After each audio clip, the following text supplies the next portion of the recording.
in which you yourselves once walked when you lived in them.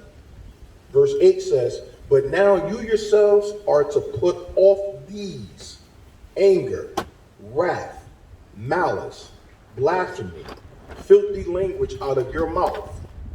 9 says, do not lie to one another, since you have put off the old man with his deeds, and put on the new man, who is renewed in knowledge, according to the image of him who created him.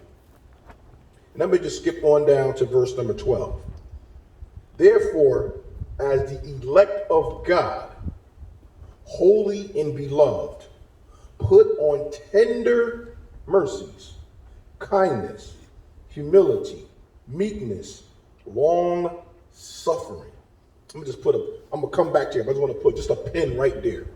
Again, the title is called Quality Assuring Our Conduct, that it may meet the standards of God. So we need to understand what conduct is. And this is what the Webster Dictionary says. Conduct means the manner in which a person behaves, especially on a particular occasion or a particular context. But I want to omit the latter part where it says especially on a particular occasion.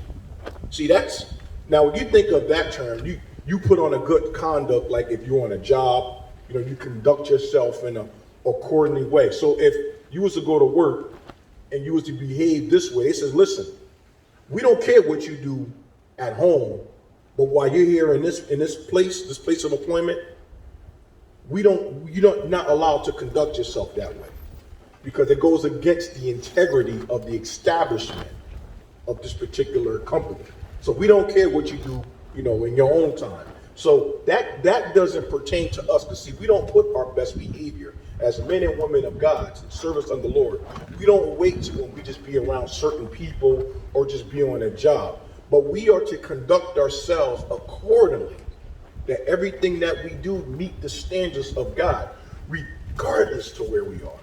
See, a lot of times we'll put our best based on who's in our company, who's in front of us. It's sort of like you being on your job, and let's say you're a person who have a habit of, you'll work, but you kind of slack sometimes. Take, more breaks than you're supposed to. When the people are not looking, you go hide off in a corner or in a closet somewhere. So you take a lot of ill-advised breaks, or instead of doing a job accordingly because the so-called eyes of authority are not on you. So you kind of cut corners. But it's amazing when, let's say for instance, you get alert that your supervisor is, in your vicinity, or the administrator, or a lot of times, I know when I used to work in the healthcare facility, a lot of times the state will come to give, state evaluations. And a lot of times the whole company, everybody be, on their P's and Q's, and everybody's running around and they doing things that they don't normally do. Why? Because the eyes of those of authority is watching them. So now they feel like, oh no, I got to be on my best behavior. So what they should have had been doing the whole time, now they're doing now. So they're making sure that their conduct, as far as being a responsible employee, they make sure that is turned on. But then when they feel like the eyes of those who can fire them, when their eyes is now on them, they kind of like, turn that off switch off. But see, we're not supposed to do that with God. Because regardless of where we are to make sure that, even though my boss is watching me, even though, children, your mom and dad is watching you, the main concern is that the eyes of the Lord is always watching you. So when you be in school, when you be on a job, or wherever you be at, you ought to make sure that your conduct meets his standard. And even when I was thinking about this topic, I was thinking about DMV, motor vehicle. A lot of times they have what's called emissions tests. And when you take your car, to pass emissions, it has to meet certain standards. That means, the engine has to run right. It can't really be too much flaws that can be, detrimental or hazardous to other motorists on the roads. And if they find something, they prohibit you from driving the car on the road. They say, listen, we found this, we found that. So you didn't pass emissions. So until you get these things right, until this vehicle meets the standards of our emissions test, we prohibit you from riding this car.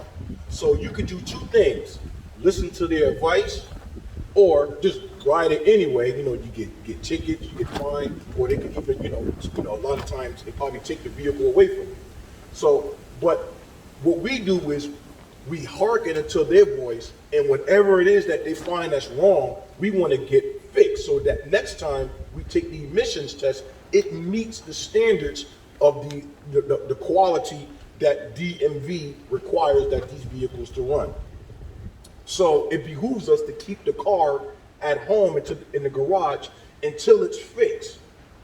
So that's in the natural sense. So in the spiritual sense, God also has an emissions test, but it doesn't have anything to do with DMV. Come on. So our words, we should, see, a lot of times we're like people who we know our vehicle don't meet the emission standards of DMV, but we just drive it anyway.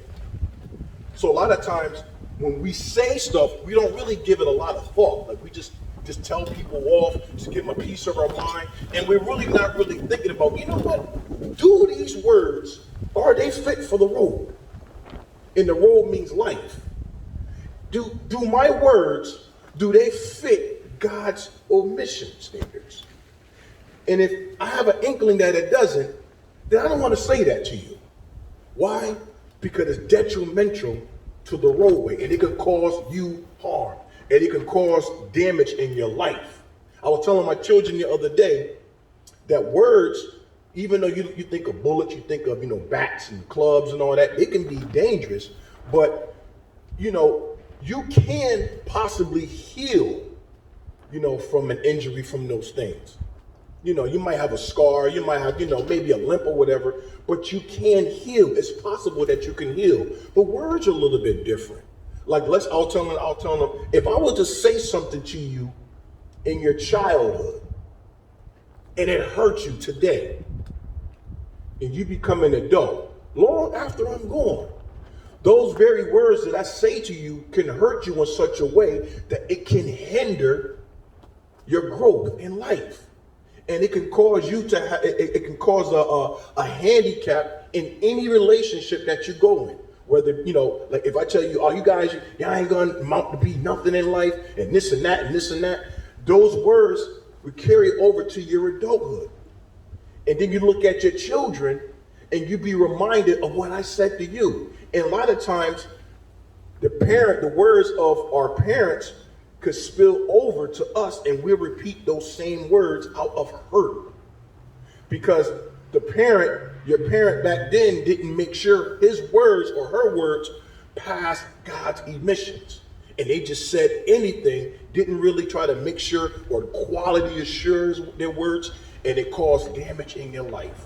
So we should really take heed to all the things that's in our head, our thoughts, and say, you know what? I'm not going to allow this to leave the garage of my mouth, because my words are not fit for you. I often said, a lot of times people, they want to give you a piece of their mind. I don't want to give you a piece of something that I myself don't want. Why? Because the reason I want to give you a piece of my mind, because my mind never brought me peace in the first place. So that's why I allow my mind to be replaced with the mind of Christ. Because see, as long as I'm speaking through the mind of Christ, all my words is going to pass God's admissions. So I don't have to second guess my words as long as it's coming from the mind of Christ.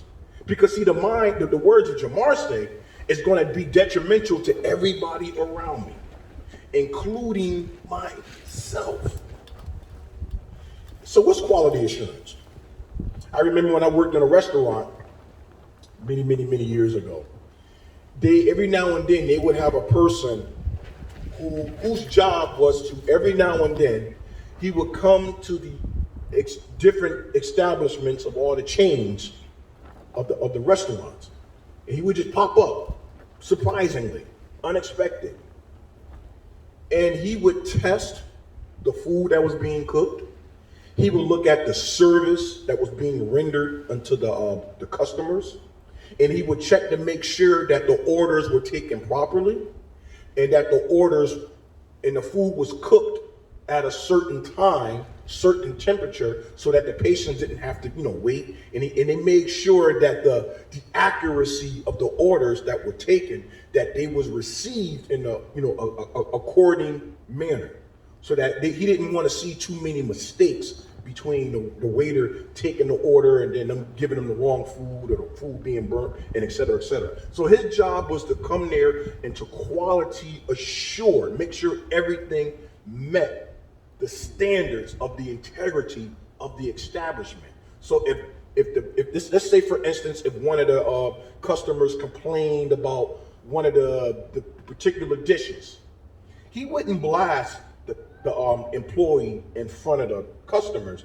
He will take them to the side. Listen, I tried this too, and that person on table 9, they have a validated complaint, because I tried it and they was right. It's kind of tough, it's kind of burnt here, whatever. So he'd let them know, this is how we do this. This right here is not acceptable. So, but this is how we do it here. So that's their job, to quality assure. And let's say this happened. Let's say, for instance, you ordered a nice steak. It's beautiful. I know me and my wife, we get steaks from Texas Roadhouse. We get the sauteed onions, the sauteed mushrooms. Well, I don't want to talk about that too much because I get hungry. So anyway, let's say the steak looks beautiful. It's juicy, it's tender. You cut into it, it's flawless. The sauce from the meat is just oozing out like a volcano. And you're ready to get down. But then you notice, as you're getting ready to eat, you see an old dry spaghetti sauce stain on your plate. And you're like, wait a minute, there shouldn't be any pasta sauce on my plate because I didn't order pasta. So it's going to turn your stomach. The steak looks great. You're getting ready to eat it. But that one spot on the plate indicates that the plate is dirty. So you're going to, it's going to turn your stomach. You're going to call the, summon for the waiter or the server. Listen, this plate is dirty. And let's say the guy go like this. Oh, okay. He take a little napkin and he wipe off the little edge. Here you go. You all set. You're like, no, I'm not eating this. No.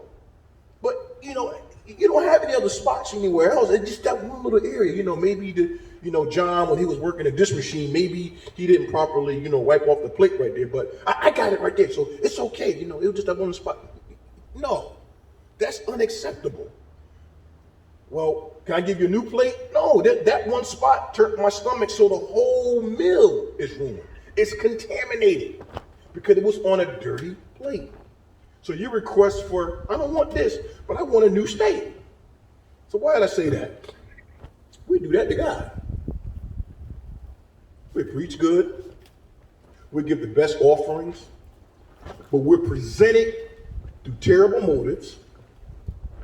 We just blast somebody a week ago, yesterday, but then we'll come Sunday with our Sunday's best attitude, and we know we don't like Sister Turnip Greens and Brother Apples, but we're presenting it to the Lord, so we're presenting our best offering on a dirty plate. In the same way how our stomach would turn if someone was to give us a great steak on a dirty plate, how much more so to God? He said, I don't want this. I don't want your offering because you're giving it to me on a dirty plate. My God, come on. It turns my stomach.